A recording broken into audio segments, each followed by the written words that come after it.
Good evening, everyone. Welcome to the evening show. 무엇이 중원디?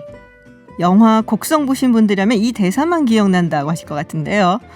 지난 주말부터 서초동 촛불 집회 참가 인원을 놓고 100만이네 10만이네 진영별로 전문가마다 계산법을 놓고 으르렁대고 있습니다. 그런 걸 보면서요.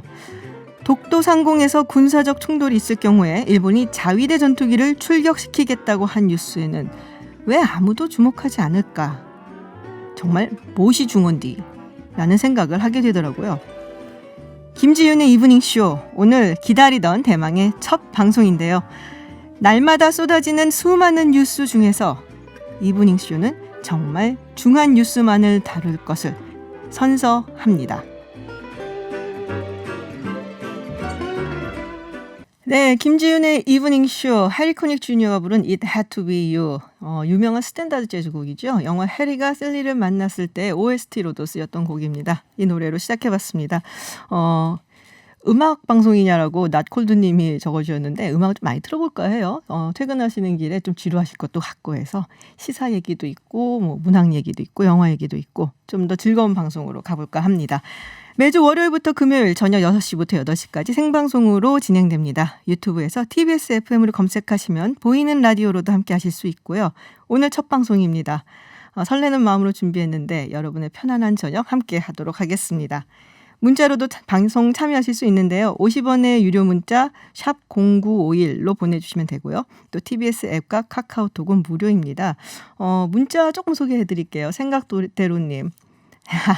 네, 진즉에 미녀 박사 김지훈 박사님 이 자리 차지하실 줄 알았다니까요. 축하. 네, 감사합니다.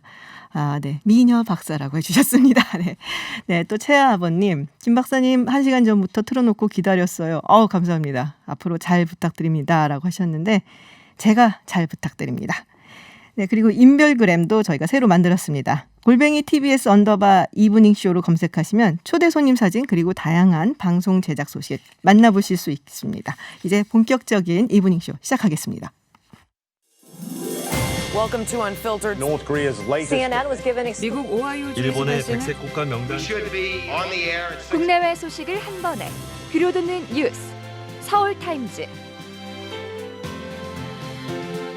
네, 매일 녹음기처럼 틀어대는 뉴스는 가라는 컨셉으로 만든 코너입니다. 뉴스 재미를 찾아드리는 뉴스 속의 뉴스 서울타임즈 오늘 첫 시간입니다. 함께해 주실 세 분 먼저 소개해드리겠습니다. 정상근 기자 어서 오세요. 네, 안녕하십니까. 네, 그리고 전주현 외신캐스터 안녕하세요. 네, 안녕하세요. 네, 그리고 전 세계 경제지의 최고봉이죠. 월스트리트저널의 정헌희 기자도 반갑습니다. 네, 반갑습니다. 세 분 아세요 혹시? 처음 뵀습니다. 네. 처음 뵀어요. 그럼 전부 처음 저랑 정상근 기자님은 뵌 적이 있는데 구면이고. 네. 그러시구나. 밖에서 처음 뵀는데 단 한마디도 나누지 않고 들어왔습니다.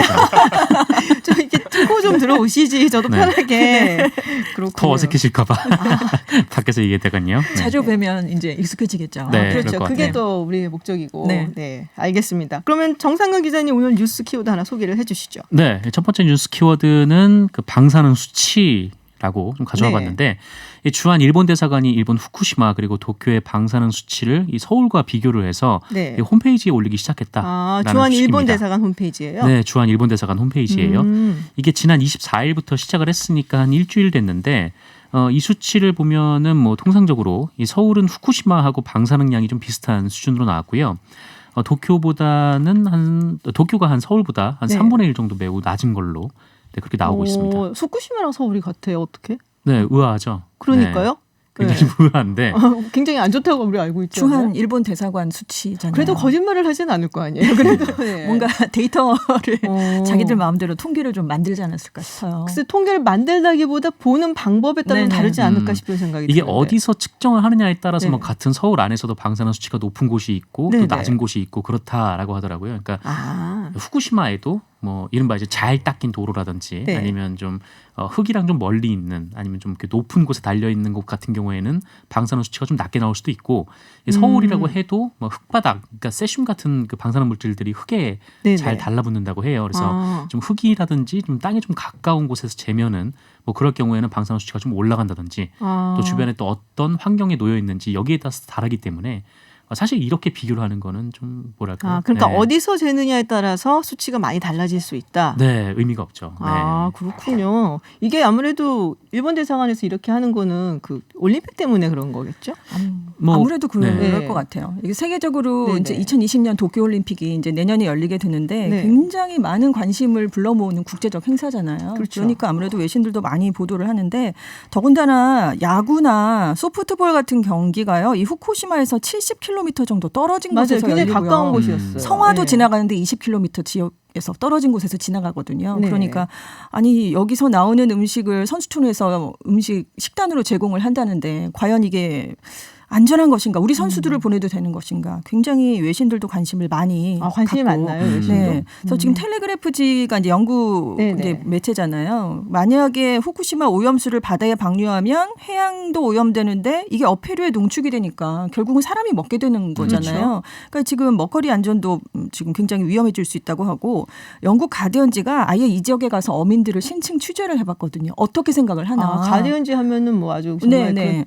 그래서 유명하죠. 이분들의 의견을 들어봤더니 방류는 절대 안 된다. 왜냐하면 이 원전 사고가 난 이후에 어획량이 굉장히 줄어들었어요. 왜냐하면 네. 사가는 사람도 없거든요. 근데 만약에 오염수를 방출했다. 이런 소식까지 알려지면 이걸 누가 먹겠냐. 그렇죠. 근데 그럼 더 이런 먹겠죠. 얘기들을 지금 굉장히 많이 하면서 우려를 나타내고 있습니다. 지금 뭐 올림픽하고 얘기 나오고 선수단 얘기 나왔는데 네. 사실 뭐 미국에서도 월스트리트저널 같은 경우는 이제 미국 신문이니까 네네. 이런 얘기 안 나오나요? 특히 뭐 자기 국민들이나 뭐 월드컵이나 뭐 올림픽 선수, 뭐 대표 선수들 간다 그러면 굉장히 안전 신경 많이 쓰잖아요, 미국 특히. 아무래도 뭐 한국에 비해서는 좀 덜 나오는 편이긴 하지만 네. 그래서도 뭐 계속 꾸준한 관심은 있는 부분인 것 같고요. 또 네네. 올림픽이 또 올 만큼 또 관심도가 올라가지 않을까 그렇게 생각됩니다.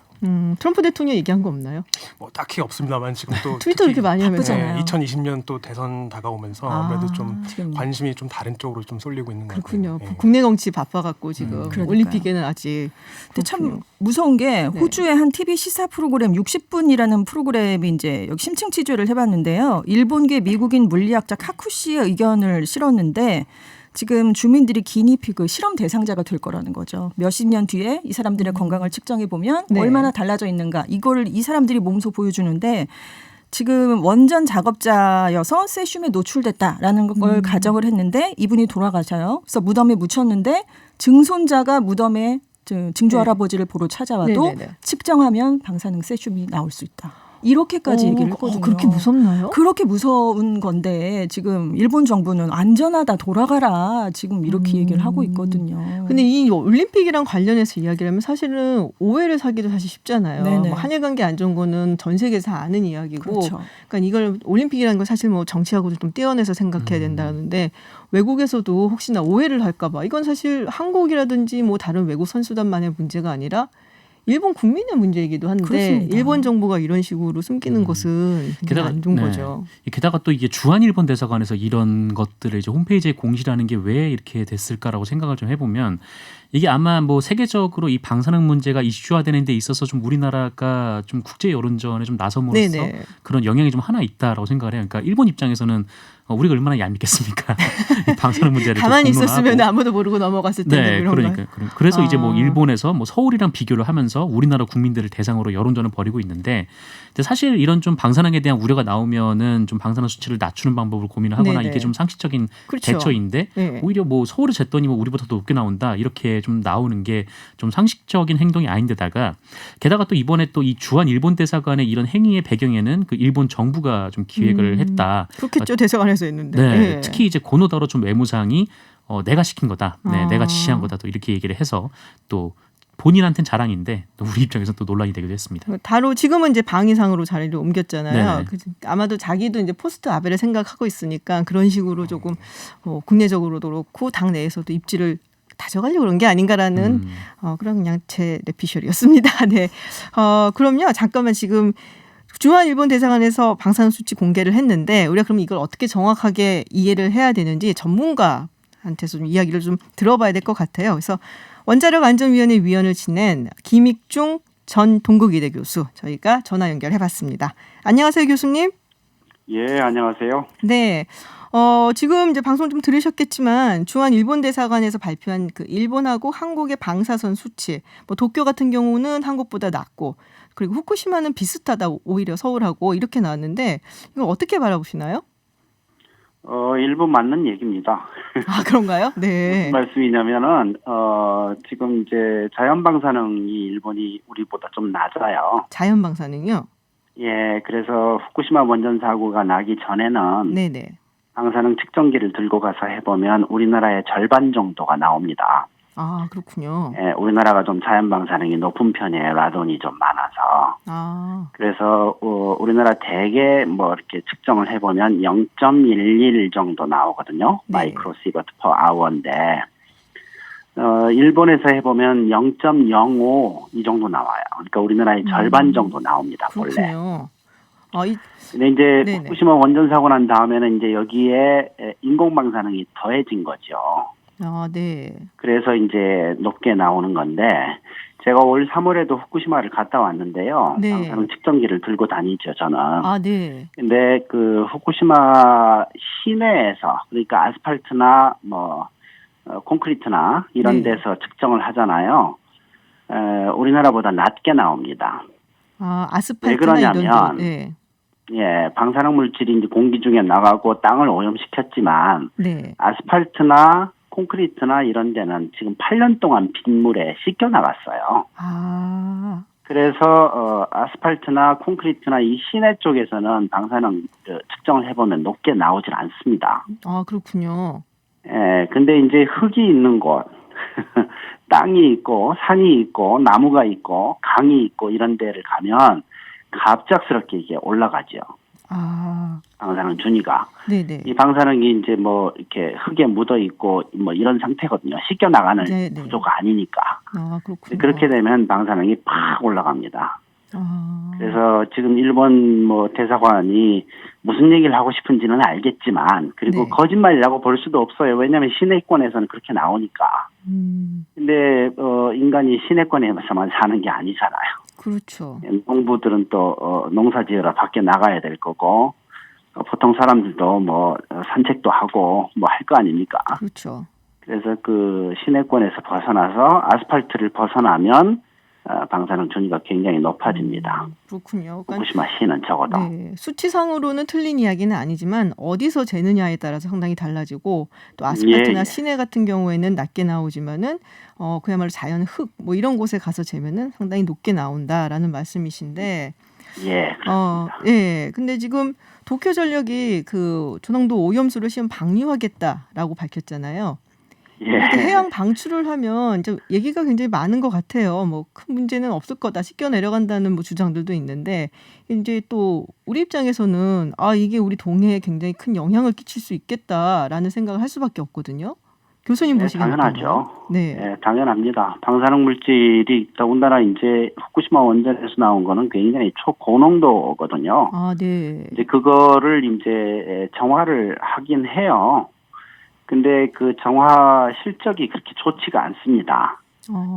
오늘 국회에서 그 논의도 하고 했는데 정화수가 아니라 지금 오염수가 뭐 100만 톤 이상 지금 모여 있잖아요. 네. 그 중에서 기준치 이하로 정화된 게 23%인가밖에 안 돼요.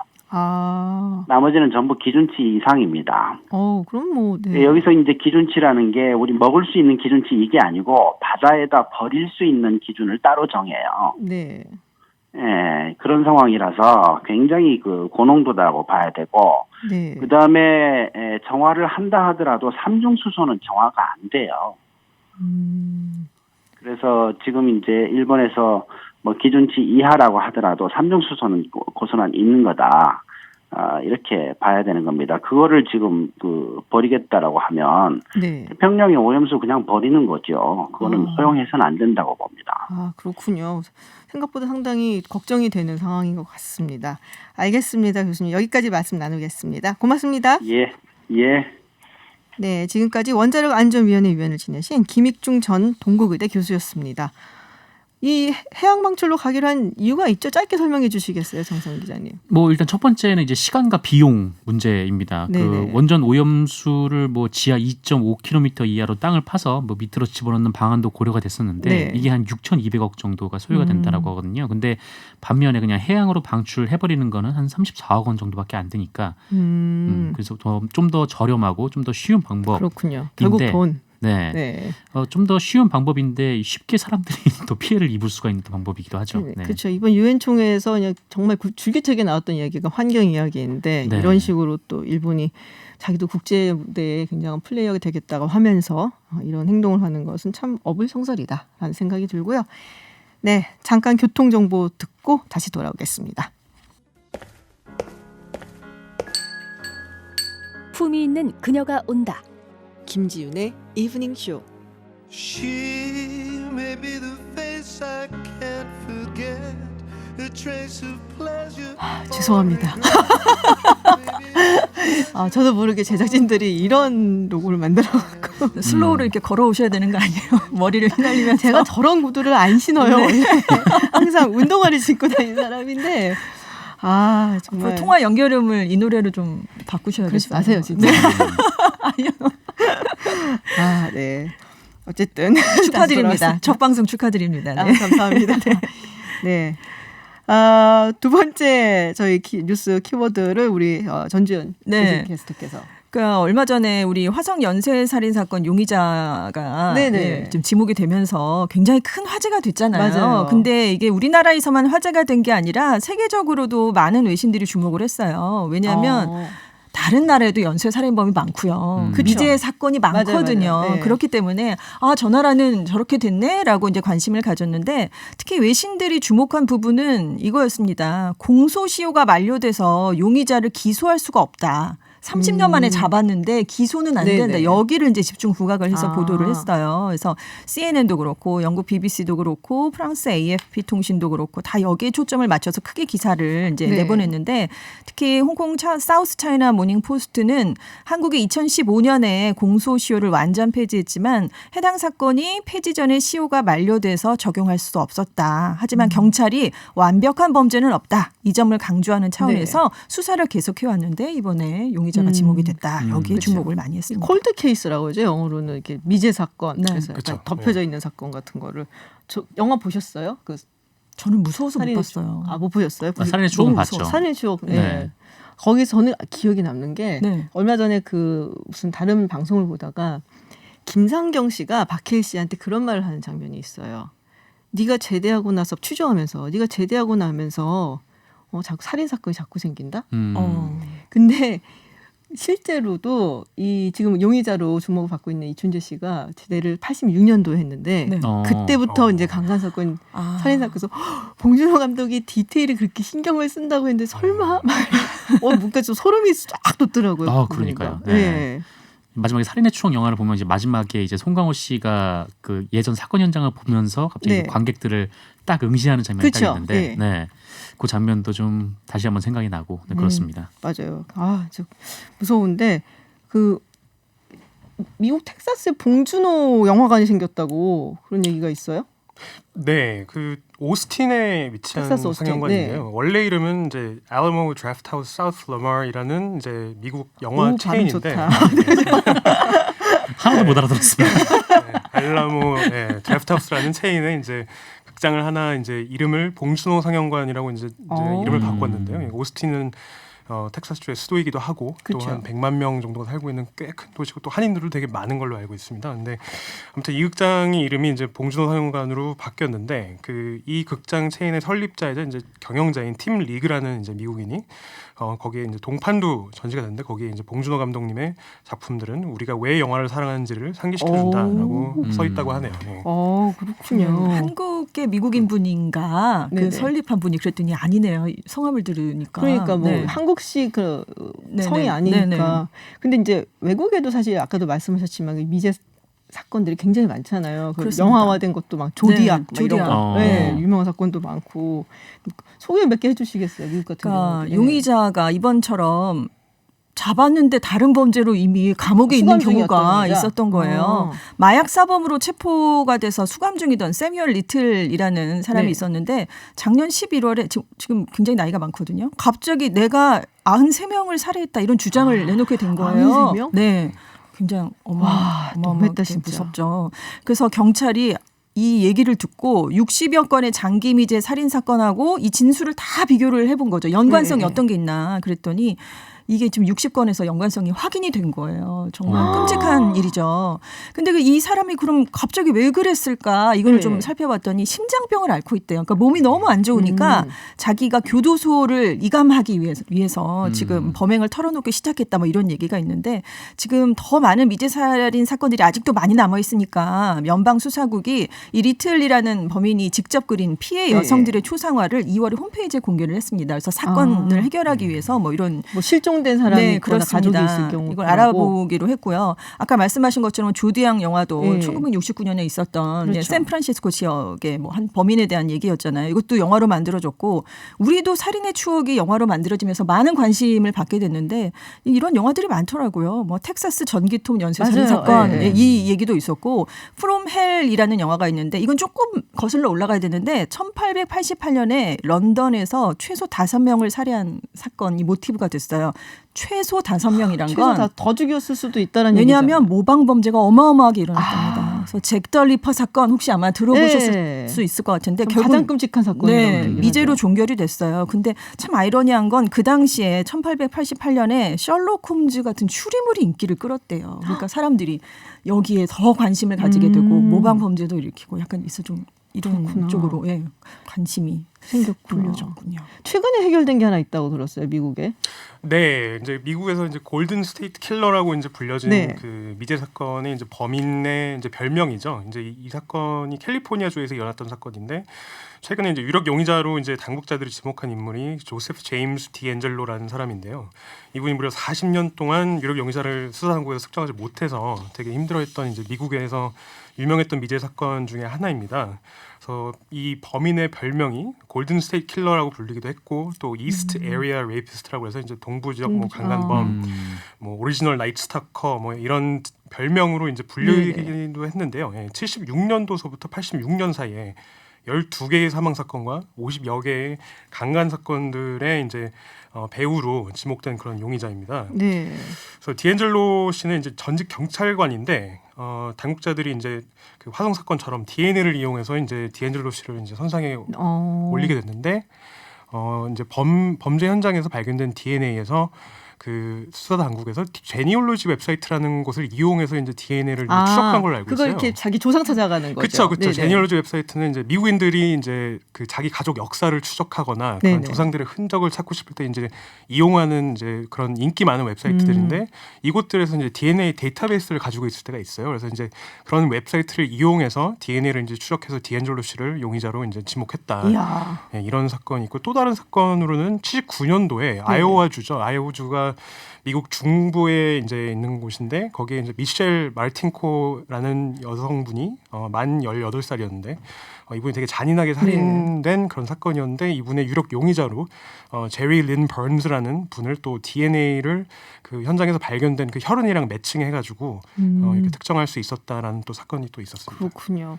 지금 청취자 게시판에서 누누공호님께서 지금 얘기하시는 이분 누군가요? 보이스가 예술이라고. 아, 예, 감사합니다. 네. 저희가 또 특별히 모신 월스트리트저널의 정헌희 기자십니다. 저희 첫 식구시고요. 아우, 뭐 보이스도 예술이고 발음이 뭐 이건 네, 굉장히 멋지고요.